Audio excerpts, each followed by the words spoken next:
प्यारे बच्चों, अब हम एनसीईआरटी कक्षा 10th की प्रश्नावली 5.3 में क्वेश्चन नंबर 9 करेंगे। स्टेटमेंट है, यदि किसी एपी के प्रथम 7 पदों का योग 49 और इसके 17 पदों का योग 289 है तो इसके प्रथम n पदों का योग ज्ञात कीजिए। तो बेटे वर्ड प्रॉब्लम का क्वेश्चन है। सबसे पहले माना एपी का प्रथम पद ए तथा सार्वअंतर डी है। सबसे पहले दोनों चीज़ मान के चलते हैं। अब प्रश्न में जो दिया हुआ है यानी कि प्रश्नानुसार में एक तो 7 पदों का योग दे रखा है 17, 7 पदों का योग दे रखा है 49 और 17 पदों का योग दे रखा है 289।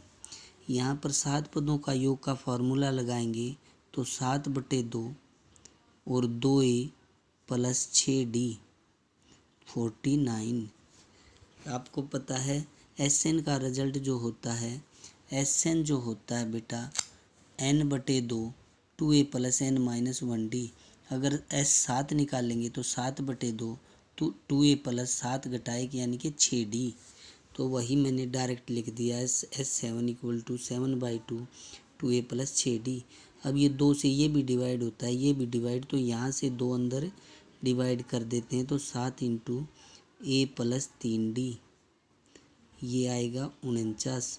7 इसके नीचे आ जाएगा तो a प्लस 3d आ जाएगा 49/7 यानी कि 7। यहाँ से हम इक्वेशन 1 प्राप्त करते हैं। इसी प्रकार S17 को लिखेंगे तो 17/2 यानी कि n/2 आ जाएगा। 2a प्लस 17 में से 1 जाएगा तो 16d 289। अब ये 2 से ये भी डिवाइड होता है, ये भी डिवाइड होता है तो a प्लस 8d हो जाएगा 289। 17 से उधर जाके डिवाइड करेंगे a plus 8d 289 divided by 17। अब 289 को 17 से डिवाइड करेंगे तो हमारे पास क्या आ जाएगा, 17 पर ही जाता है यानी कि a प्लस 8d 17। ये इक्वेशन 2। अब इन दोनों इक्वेशंस को बेटे अगर हम सोल्व करते हैं तो फर्स्ट में से सेकंड सब्ट्रैक्ट करते हैं। a plus 3d = 7, a plus 8d = 17, minus minus minus ये कैंसिल हो जाएगा। 3d माइनस का 8d बेटे माइनस का 5d बचता है। 7 माइनस 17 तो माइनस का 10 कट बचता है। माइनस से माइनस कट जाएगा, d आ जाएगा 10/5 यानी कि 2। अब d की वैल्यू को समीकरण 1 में रखते हैं बेटे। समीकरण अगर मैं 1 में रखता हूँ d की वैल्यू को तो a प्लस 3d = 7 है। d हमारे पास 2 था। a प्लस 3 × 2 = 7 तो a = 7, 3 दूनी 6 उधर चला जाएगा, a की वैल्यू आएगी 1।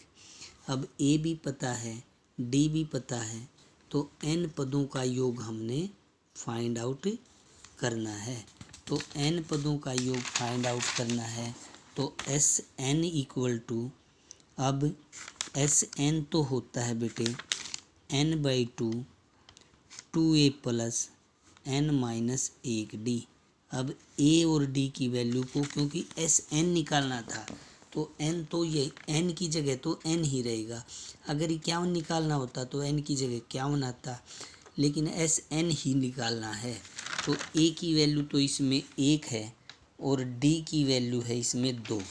तो a की n/2 ऐसे कैसे, a की जगह 1 रखते हैं और d की जगह 2 रखते हैं और सिंपलीफाई करते हैं तो ये 2 प्लस 2n घटा 2, 2 से 2 कट जाएगा, n/2 × 2n, 2 से 2 कट जाएगा तो n का स्क्वायर, ये हमारा n पदों का योग आ जाएगा।